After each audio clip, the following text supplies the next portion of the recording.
Bugün Ərbəyin günüdür.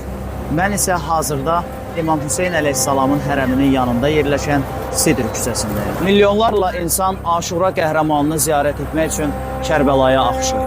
Halbuki, tarix boyu bu ziyarəti aradan qaldırmaq üçün saysız hesabsız məhdudiyyətlər və qadağalar tətbiq edilmişdir.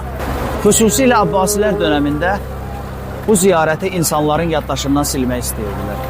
Tarixi mənbələrdə qeyd olunur ki, həmin ərazini şumlayıb, çayın məcrasını dəyişdirərək onun üzərindən axıdırdılar ki, qəbrin yeri itib batsın. Rəvayət olunur ki, İmam Hüseyni sevənlər burada bir sidr ağacı əkirlər. Bu, sanki gizli bir nişanə idi. Deyirdilər ki, arxanı ağaca çevirib 50 metr qiblə istiqamətində getsən, imamın qəbri oradadır. Bu ağac İmam Hüseyn əleyhissalamı sevənlər arasında bir nişanə idi.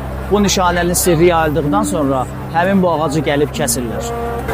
Məhz burada alimlər Peyğəmbərimizin məşhur hədisini xatırladır. Allah sidr ağacını kəsənlərə lənət etsin.